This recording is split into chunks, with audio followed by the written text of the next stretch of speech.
Selamat datang kembali lagi di part 2 episode 6 bersama saya masih dengan Andi Faizal dan Arya Kekali, selaku narasumber kita kali ini. realisasi gitu. Menteri yang mana tuh? Pak Luhut gitu. Kemudian setelah datanya rapi, siap dianalisis, terstruktur, kita juga harus lihat apakah metode analisis ya, uji statistik yang paling cocok. Dan uji statistik sekarang juga bergerak terus, ya, berkembang terus maksudnya. Bukan hanya statistik yang klasik, sudah banyak nih analisis-analisis yang menggunakan machine learning ya, yang pendekatannya lebih cocok untuk data-data yang sifatnya masif, yang sifatnya ribuan. Nanti ya hal-hal seperti itu yang mungkin akan berkembang terus dan ya namanya ilmu ya. Kalau dulu ilmu uji statistiknya klasik ya, bivariat, multivariat, sekarang juga sudah berkembang gitu. Apalagi ada peran komputer AI. Iya, prosesor jadi lebih canggih, lebih kuat. Dulu dikasih data ribuan aja dia berhari-hari belum sampai hang komputernya. Sekarang prosesor perkembangannya juga sudah cepat gitu. Apalagi kalau kita punya suatu server yang kuat, yang bagus gitu ya. Nah, mungkin itu yang nanti bisa diakomodasi oleh BDC, Big Data. Nah, tentu ada caranya, ada kesulitannya untuk mengolah data, terus ada resikonya. Nah, itu kira-kira apa saja, Dok? Ya, resiko untuk mengolah data ya. Jadi pertama kali kalau kita punya data, yang pertama kali ditumbuhkan itu rasa naif ya, naif bahwa data saya ini penting banget loh, gitu. Itu harus ada gitu ya. Jadi apapun data yang kita punya itu, kita harus percaya, optimis bahwa ini data yang bagus, ya. Nggak apa-apa, wah, jadi kita punya data ribuan orang, gitu. Wah ini pasti datanya bagus. Nah, jadi percaya diri itu atau mungkin naif itu yang harus nggak apa-apa lah kita tumbuhkan di awal-awal. Disitulah yang kita bicarakan sama-sama. Kita diskusikan bareng-bareng. Ya. Nah, butuh teman kan, butuh orang yang bisa kayak misalkan analoginya ya, kita punya bahan sayuran-sayuran yang bagus untuk masak gitu. Tapi kan kita butuh orang yang memang biasa masak gitu, untuk tahu bahwa oh ya nih sayuran yang kualitasnya bagus. Ini kalau dicampur ini cocok, ini nggak bisa. Gitu. Betul gitu. Kadang-kadang butuh orang yang experience untuk bisa dapat sense-nya untuk menilai datanya siap dianalisis atau tidak, terstruktur atau tidak gitu. Karena sering sekali kayak tadi saya sudah bilang, data missing-nya ada berapa banyak. Kemudian datanya berapa terstruktur. Kayak dulu itu kita mau menggabungkan data yang satu laki-laki perempuan, yang satu pria wanita, itu aja digabungkan aja sudah butuh kerjaan. Kalau apalagi sekarang nambah ada non biner. Tidak mau diklasifikasi gimana. Nah, itu otomatis jadi PR ya, Dok ya. Jadi PR. Makanya ke depan ini kita memang ada usaha ya dari kementerian juga membentuk suatu standar kamus semantik ya untuk istilah-istilah kedokteran, data yang akan digunakan. Jadi itu salah satu usaha nanti untuk bisa integrasi data yang lebih bagus gitu. Saya kira itu satu hal yang baik sehingga nanti siapapun yang membentuk data itu ya pasti nanti bisa digabungkan. Tapi terlepas dari itu, kalau misalkan kita punya data, apakah itu datanya 5 tahun terakhir, 10 tahun terakhir, kita harus percaya dulu bahwa itu data jangan didiemin aja. Ya. Itu bisa diolah gitu. Minimal kita bisa ngolah untuk komunitas yang kita punya sendiri, yang kita kelola. Misalkan kita punya komunitasnya adalah data 1.000 orang pekerja kantor gitu katakanlah. Wah, itu suatu hal yang bagus yang bisa kita olah. Nanti kita bisa memprediksi kira-kira pekerja kantor yang sedentary, yang tidak banyak bergerak, itu nanti karakteristiknya seperti apa sih gitu. Nah, jadi itu kesulitannya. Jadi banyak orang-orang yang ya tadi tidak sadar kalau punya bahwa data itu punya potensi bermanfaat. Betul ya. Terlepas dari apakah ini nanti banyak errornya, banyak miss-nya, itu juga suatu proses belajar. Ya, saya ingat banget ya, 10 tahun yang lalu tuh ada profesor dari jantung datang ke saya. Dokter Arya, ini saya punya data 1.000 orang. Bisa nggak ini dianalisis? Waktu datang 1.000 orang, kita lihat dengan lihat variabel-variabelnya pas saat dianalisis. Dari 1.000 itu, hanya tinggal 100 orang. Yang bisa dipakai. Yang bisa dipakai. Waktu itu. Tapi yang pentingnya adalah proses belajar. Ya, setelah itu data itu pencatatannya dirapikan dan yang terjadi adalah setelah itu kelengkapan data itu dikontrol bener, ya. Standarisasi kelengkapan data. Persis, standarisasi pengukuran, kelengkapan data. Sehingga yang terjadi adalah setelah itu penelitian berdasarkan data rekam medis itu benar-benar gencar. Banyak skor-skor prediksi yang khas Indonesia dari data itu. Ya, nah jadi di situ tuh ada proses belajar. Ya kita mulai gitu. Kita tahu data kita tuh seberapa kotor, ya. Nah dari situ kita perbaiki datanya dan dari situ kita bisa ya lebih membuat suatu prediksi yang khas kita sendiri. Begitu, Mas Nah, Rizal. kalau secara teknis, Dok, mungkin saya tadi mau nahan gak nanya, cuman khawatir banyak yang bingung. Disebut data kotor tuh gimana, Dok? Apa dia jahat atau Jadi kayak ada apa ya, kolesterol yang jahat. pokoknya Data, mengganggu data itu ya, Dok? Gimana, Dok? Secara data, definisi riset ya, penelitian. data yang kotor itu gini, ibaratnya kita kalau orang data ya ngelihat ada satu variabel misalkan dia nggak seragam ya, ada Ah, gampangnya tuh ada yang open, ada close data ya, open data. Jadi maksudnya yang close structure data ini yang kita sudah jelas aturan mainnya ya tidak atau kelompoknya 1 2 3 4 5 gitu. Tapi kadang-kadang ada suatu rekam medis tuh yang di open. Jadi dalam satu variabel tuh dia bebas ngisi apa ya, saja. yang deskriptif. Deskriptif. Dia mau masukkan keluhannya ada apa saja dia pakai koma aja gitu. Nah, itu sih kalau kita punya suatu machine learning, mungkin kita ngelolanya enak, Kan mudah. mudah. Tapi kalau misalnya kita enggak, kita harus misahin data-data itu secara manual dulu. Jadi Hmm, misalkan ada dokter yang masukkan di keluhannya tuh 5 penyakit, 2 penyakit gitu kan. oke. Nanti ngolahnya gimana? Nah, itu salah satu data yang sifatnya masih kotor, masih unstructured. Ya, belum lagi kalau datanya missing. Belum lagi kalau data yang salah penempatan. Banyak kan yang ngisi data Iya, maunya, kok usianya 173. ternyata itu sembarangan. ternyata itu tinggi badan. Tinggi badan. Nah, hal-hal seperti itu ya. Nah, itu kan harus di cleaning dulu ya, harus di cleaning dulu dan kalau kita yang sudah terbiasa dengan apa Data. data scientist ya pasti sudah siap mental di awal-awal gitu kita berhadapan dengan data yang seperti itu. Sekarang ada salah satu solusinya adalah EDC ya, Electronic Data Capture. Oke. Jadi kayak kuesioner, mungkin sudah terbiasa ya dengan kuesioner elektronik. Yang Nah, Google Form itu termasuk salah ya? satunya Google Form, banyak platform yang lain, ada SurveyMonkey, ada Redcap.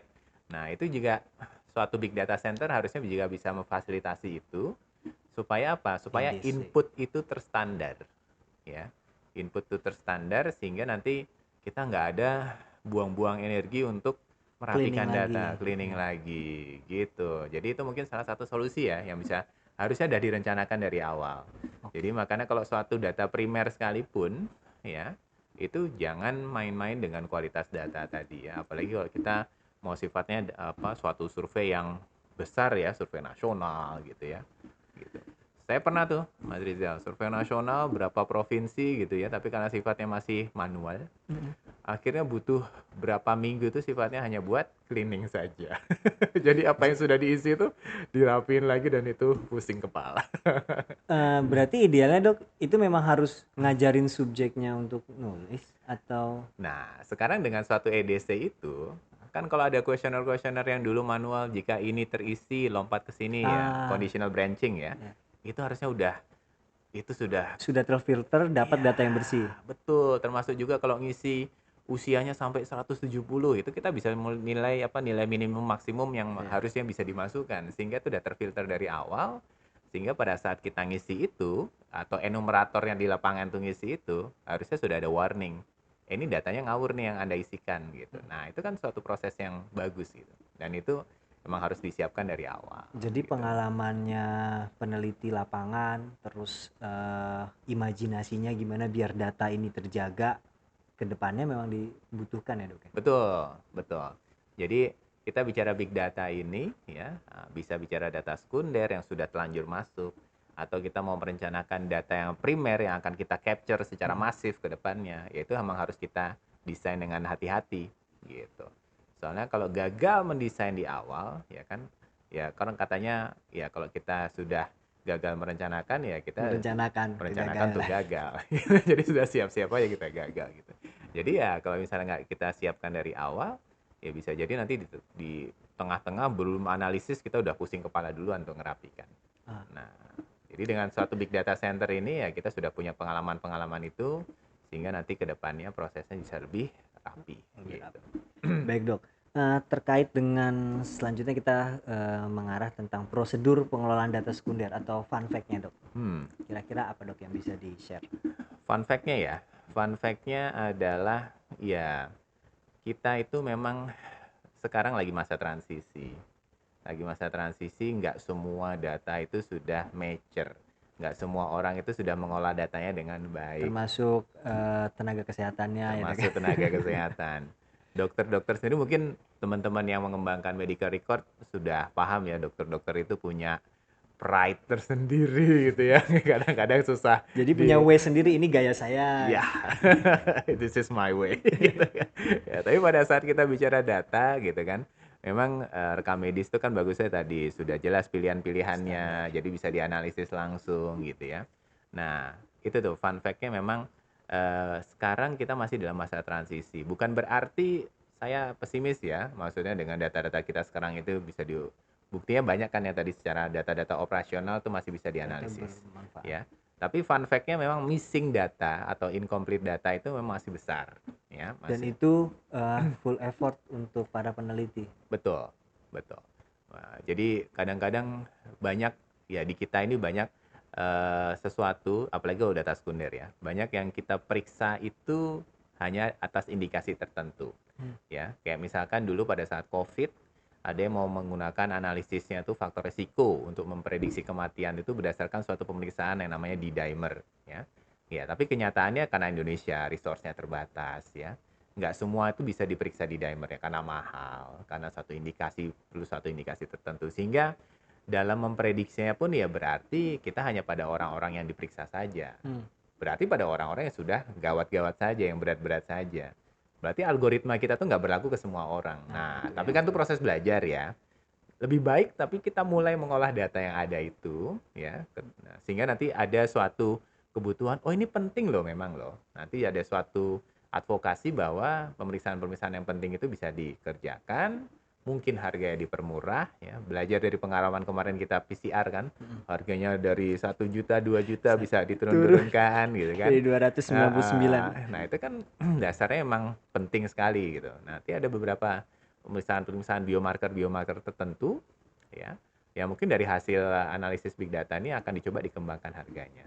Ah, Di dilihat apa secara operasional supaya jadi lebih murah gitu. jadi powerfulnya riset yang nggak hanya untuk dampak kepada masyarakat, tapi juga secara ekonomis juga berpengaruh ya dok ya Persis, persis ke ya. industri. Ke industri. Jadi kita bisa ngelihat industri mana secara kesehatan itu yang bisa dikembangkan dan diupayakan supaya jadi jauh lebih lebih terjangkau ya dan lebih operasional. Jadi kalau misalkan suatu alat itu bagus tapi nggak operasional, nggak tersedia di lapangan, harganya mahal, pasti nggak akan terpakai. Nah, kalau di sekitar Jakarta, Jawa, atau kota-kota besar itu kan mereka kemungkinan besar sudah mengikuti standar-standar Hmm, riset ya karena ya. sudah dikomunikasikan lah. Tapi bagaimana dok dengan daerah? Berarti selama saat ini masih proses komunikasi ke mereka atau Ya, kalau bicara daerah tapi karena kita mau ngajak ini kan ke daerah persis, juga. persis. Ya, yang penting teman-teman di daerah ya. Kalau misalkan punya data tidur tadi, selalu prosesnya adalah ya kita mulai dengan percaya diri data kami itu bisa diolah. Ya, masa Konsul itu ya dok ya, ada persis, ada fase persis. konsul dulu. Jadi jangan membiarkan data Anda itu tidur. Bangunkan Iya. ya, bangunkan. Jadi coba di apa rencanakan untuk dianalisis. Mungkin di proses awalnya kayak saya cerita tadi, dari 1.000 data yang bisa dianalisis cuma 100. Kalau memang kayak gitu awalnya, tetap dikerjakan sehingga nanti ke depannya kita tahu apa yang harus diperbaiki. Baiki. Gitu. Jadi mau teman-teman di daerah, saya kira nggak ada isu ya. Maksudnya di sini kan kita bicara masalah pengelolaan, manajemen, kadang-kadang perilaku juga. Kadang-kadang ada data Behavior, itu yang formulirnya sudah disiapkan lengkap gitu ya, variabel-variabelnya, tapi karena perilaku ngisinya orang-orang masyarakatnya. mengisinya, masyarakatnya, ya tenaga kesehatannya, itu jadinya ujung-ujungnya datanya kotor Berantakan, juga. kotor. Nah, itu mungkin yang harus disiapkan gitu ya. Ya, gitu. ya. Jadi kita juga menginformasikan kepada teman-teman di daerah ya dok, bahwa pertama ya harus pede dulu, data itu bisa bermanfaat dan ya ada gunanya gitu ya dok ya. Karena Persis. sebelum kalau nggak ada kepercayaan diri, kita yang di sini kan nggak tahu tentang ini data ini bisa ada atau enggak gitu kan. Persis, persis. Dan yang menarik ya, kalau kita ambil pelajaran dari analisis-analisis yang sudah-sudah, kadang-kadang di big data itu analoginya sama kayak manusia yang belajar. Jadi ada suatu alat kayak ya studi yang S3 tadi yang kalau kita tahap awal kita kasih data-data yang sifatnya sudah rapi dulu. Oke. Ya. Tapi kenyataannya nanti di lapangan kita akan dapat data yang bervariasi. Tapi itu proses belajar. Jadi yang namanya algoritma itu juga bisa dibangun. berkembang ya dok. Berkembang. Mungkin algoritma yang sekarang tersusun dari 1000 data yang sudah rapi semua. Ibaratnya kalau soal, itu soalnya gampang semua. Udah jelas nih, ini bedanya apa. Yang sakit sama nggak sakit itu udah jelas banget kelihatan gitu ya. Tapi nanti lama-lama kan dibangun, dikasih soal-soal yang agak susah-susah. Makin Yang lama ada area, complicated. betul, yang complicated, yang ada area abu-abunya. Di situ dia tetap harus membantu memutuskan. Itu proses juga gitu. Di situ mungkin kita butuh data-data yang tadi, yang kotor tadi untuk dimasukkan ke data bank kita ya. Nah, jadi makanya kita bicara data yang besar itu juga butuh suatu server repositori yang bagus ya. Sehingga makin ke depan itu dengan makin banyak kita bisa belajar, hasil algoritmanya jadi lebih akurat. Dan secara fasilitas dan secara SDM memang mentalnya juga harus trial and error ya dok. Betul, Jadi harus betul, berani gitu. betul. Tapi trial error, tapi Kalau jangan mengulangi error yang sama. udah tahu salah Ya, masih diulang-ulang. diulang lagi gitu. Nah, dari situ tuh ya kita punya apa namanya proses belajar dan jangan lupa juga proses dokumentasi pencatatan dan bicara data ya kita juga bicara masalah standar keamanan ya makanya mungkin suatu big data yang bagus itu yang benar-benar bisa menjaga datanya itu terstruktur dengan baik terjaga keamanannya jangan sampai breach ya kebocoran dan kita juga punya perilaku bagaimana mengelola data big data itu jangan sampai ada data identitas. Nah, itu ada tuh attitude atau etika yang harus kita jaga dalam mengolah data sekunder ya. Sekunder. Gitu. Nah, kalau mungkin Dokter Arya bisa share ke masyarakat tentang kebijakan pemerintah mengenai data kesehatan di Indonesia, Dok. Ya. Jadi data kesehatan kebijakan dari Kemenkes. Ya, dari Kemenkes memang kedepannya Kemenkes itu akan mengelola data-data kita itu sehingga mimpinya adalah nanti setiap orang dengan punya personal ID ya itu suatu rekam medisnya itu akan benar-benar bisa terkompilasi di situ ya jadi kedepannya memang integrasi data kesehatan digitalisasi apalagi Kemenkes punya digital transformation office memang arahnya ke sana dan memang mau nggak mau kita harus menuju ke sana kalau enggak nanti ya itu pelayanan kesehatan kita akan kalah dengan negara-negara tetangga. Kita mengekspor pasien-pasien terus keluar gitu. Padahal itu kan suatu padahal sebaliknya kita juga bisa loh jadi wisata medis gitu. Jangan kita aja terus yang wisata ke Singapura atau ke Malaysia. Sekarang kita tarik itu teman-teman dari negara-negara tetangga itu untuk ke Bali itu bukan hanya untuk wisata leisure aja tapi mungkin sekarang dikembangkan untuk anti aging ya jadi hal-hal seperti itu nah jadi makanya kedepannya arahnya ke sana jadi memang kita akan ditumbuhkan dengan pengelolaan data yang bagus ya pengelolaan data yang bagus jadi data-data kesehatan itu akan diolah dan tenang saja masalah istilahnya masalah privasi itu pasti akan dijaga terus ya termasuk yang kebijakan pemerintah bahwa nggak boleh pakai server luar dok mungkin persis ya makanya untuk server itu benar-benar harus dijaga kita punya server yang memang pusatnya itu di Indonesia.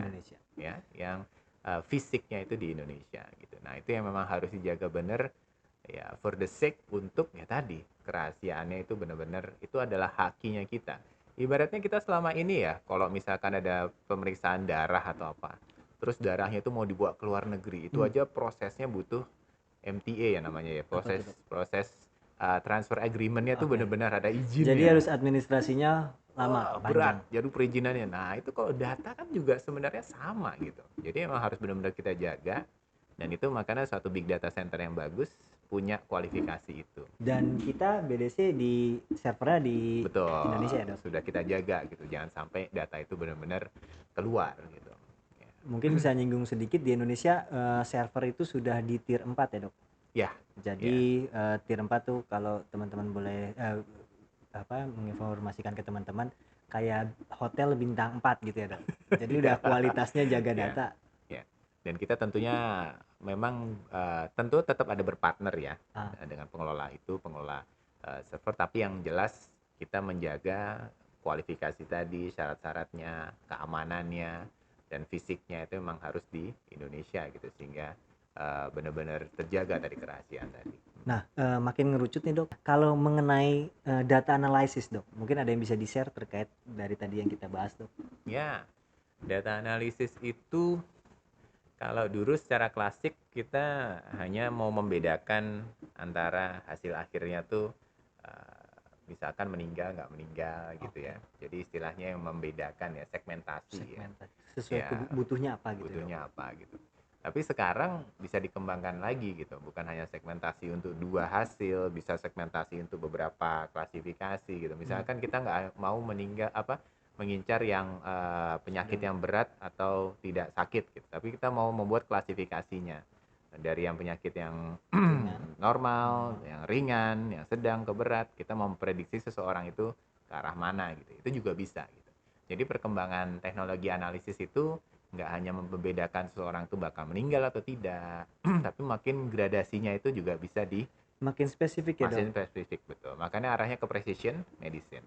Dan kita juga dulu mungkin melibatkan analisis hanya melibatkan beberapa variabel saja Apa? sebagai faktor risikonya, wah sudah berat servernya gitu. Melibatkan hanya sekitar ratusan data aja sudah berat servernya, Udah hang. udah hang. Dulu mungkin nggak hanya sekedar analisis kita tinggal ngopi-ngopi, mungkin kita tinggal pulang dulu, baru besok kita lihat, masih kerja lagi. Gitu. Nah, sekarang dengan perkembangan server sudah lebih bagus gitu ya, data ribuan itu bisa kita olah dengan lebih cepat gitu ya, ya gitu. Tapi memang syaratnya tadi datanya harus sudah clean. Nah, Gitu. terkait kaitan dengan data analisis sama data demografi dok, mungkin ada yang bisa di-share? Ya, eh, Indonesia itu punya kekayaan demografi ya, yang akan jadi keunggulan kita ke depan. Data-data kita tuh, kalau penduduk kita banyak dengan segala macam karakteristiknya itu bisa kita olah. Kita bisa jangan minder dengan, waduh, di penelitian itu kan ada istilahnya novelty ya. Apa tuh dok? Novelty itu kebaharuan. Ya, kebaharuan itu kalau sesuatu sudah diteliti sama orang, ya kita mungkin harus mencari hal yang baru. Iya, kayak saya Ya, dulu nulis skripsi susah karena harus nyari kan baru-baru, jadi banyak orang udah neliti itu judulnya yang sama. ya betul. Nah, sekarang kita bisa membuat kebaharuan itu dengan apa ya? Tadi datanya lebih Merubah besar, variabel ya dok. merubah variabel, merubah komposisi Ah, datanya, besar datanya, lebih masif gitu ya.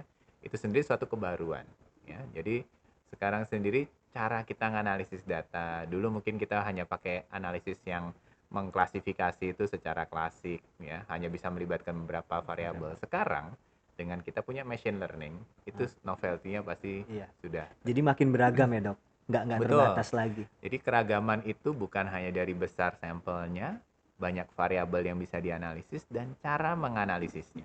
Gitu. Baik. Jadi kalau dulu mungkin teman-teman yang statistik ngerti hanya ada logistik, regression atau linear regression, sekarang sudah banyak sekali analisis-analisis yang lebih spesifik ya, yang lebih lengkap gitu ya, sehingga nanti bisa kita bandingkan tuh mana yang lebih akurat. Gitu. Baik. Alhamdulillah teman-teman, ini berhubung dengan keterbatasan waktu. Terima kasih dok Ya, sama-sama. untuk 30 menit tadi. Jadi ini mungkin saya akan menyimpulkan sebentar. Jadi terkait dengan sejarah bahwa alhamdulillah kita ada di digitalisasi data, sudah disrupsi digital itu berperan sekali dalam akhirnya ada integrasi data ya dok ya. Dan salah satunya kalau teman-teman tahu Peduli Lindungi itu adalah bentuk Nah, betul, integrasi data, betul. dan tentu itu jadi komoditi emas walaupun memang masih banyak resiko-resikonya dimanfaatkan sama penjahat-penjahat, tapi Ya, ya kita harus optimis bahwa data ini bisa bermanfaat gitu ya. persis, Jadi polisi nggak cukup hanya fisik aja kerjanya dok ya, Iya, harus sekarang memang jagain seperti itu. digital juga. Itu tentang sejarah. Lalu yang kedua tentang pentingnya kolaborasi ya dok, bahwa ternyata di bidang kesehatan nggak hanya dokter klinis juga, dan perlu ada data scientist dan tentu bidang-bidang lain agar data ini bisa optimal untuk masyarakat dan pemerintah. Dan juga ada kaitan tentang demografi kita tuh luar biasa besar, jadi memang nggak bisa disamakan dengan negara-negara Persis, lain. Jadi otomatis harus kita yang ngelola gitu ya. betul. Dan ya tentu ada tadi kendalanya bahwa data-data kotor itu di awal-awal ini kita masih harus ngajarin ibaratnya dok ya, Persis. mendampingi agar makin lama data itu bisa mudah dikelola sama Learning curve lah, pasti proses belajar ya. proses belajar. Betul. Dan terkait dengan akhirnya merujuk pada keragaman analisis ya dok, Ya, dengan tahun-tahun makin berkembang, digital makin kompleks gitu, bahwa akhirnya kita bisa menganalisis dengan penuh keragaman seperti itu. Mungkin dok ada yang ingin disampaikan sebagai penutup dulu? ya. Jadi tadi saya sampaikan memang big data analysis, machine learning ini adalah suatu cara analisis baru. Ya mungkin nggak terlalu baru sih, tapi sedang kita kembangkan terus ya. Apalagi sesuai dengan lebih membaiknya bagaimana kita mengelola data sekunder di Indonesia ini ya. Sehingga tetap optimis. Jadi kalau teman-teman punya data dan data itu sifatnya masif, apalagi itu data komunitas teman-teman sendiri, apakah itu tenaga kesehatan, apakah itu pekerja, ya, apakah itu masyarakat di wilayah administrasi Anda, nah itu harus dikelola dengan baik. Nah, kita punya potensi untuk bisa mengetahui, ya, memprediksi ke depan masalahnya yang potensi muncul itu apa. Jadi harus optimis ya dok? Harus optimis, dan kita pola pikirnya sekarang lebih apa ya, preventif ya, promotif preventif, bukan hanya pemadam kebakaran Nggak kayak zaman istilahnya. dulu, Iya, 30 tahun yang lalu mungkin dokter ya cuma ngobatin kalau sakit. betul. Sekarang kita bukan hanya pemadam kebakaran, tapi kita mencegah bagaimana kebakaran itu terjadi Nggak. dengan mengelola tadi faktor-faktor resikonya, ya. Nah, dengan deteksi dini, dengan suatu promotif analisis yang bagus gitu ya, sehingga kita bisa memprediksi jangan sampai kejadian terjadi. Sehingga ke depannya harapannya dengan data yang kita punya itu, kalau sekarang penyebab kematian terbanyak itu apa sih? Stroke. Rokok. Ya, melalui itu ya. Kalau Alkohol. dari penyakitnya ada stroke, jantung, Jantung. ya, Diabetes juga ya dok ya? diabetes juga. Dan itu arahnya ke ada kaitannya ke stroke, ke merokok semua. Merokok mungkin faktor risikonya ya. Iya. Itu yang kita harapkan nanti dengan pengelolaan data yang bagus itu, kita bisa membuat suatu model-model yang bisa memprediksi lebih bagus, sehingga kita bisa melakukan edukasi ke masyarakat, menyadarkan ke menyadarkan masyarakat. lebih bagus gitu. Ya, tentunya prosesnya masih panjang, tapi kita optimis ya, Ya, kita betul, bisa betul, membuat betul. hasil-hasil yang bisa diterapkan nanti ke Baik. masyarakat. Ya. Alhamdulillahirobbilalamin. Dengan ini kami tutup episode 6 selesai. Terima kasih Dr. Arya untuk kehadirannya, untuk partisipasinya pada hari ini. Acara ini merupakan persembahan dari Big Data Center Imeri Idea Lab, sebuah ekosistem platform cloud-based yang mendukung big data dalam bidang kesehatan dengan layanan cloud storage, data labeling, BDC consultation, dan data analytic. Baik, dengan ini saya mewakili tim yang bertugas bersama Dr. Arya. Kami pamit undur diri. Assalamualaikum warahmatullahi wabarakatuh. Waalaikumsalam Terima kasih semua. warahmatullahi wabarakatuh.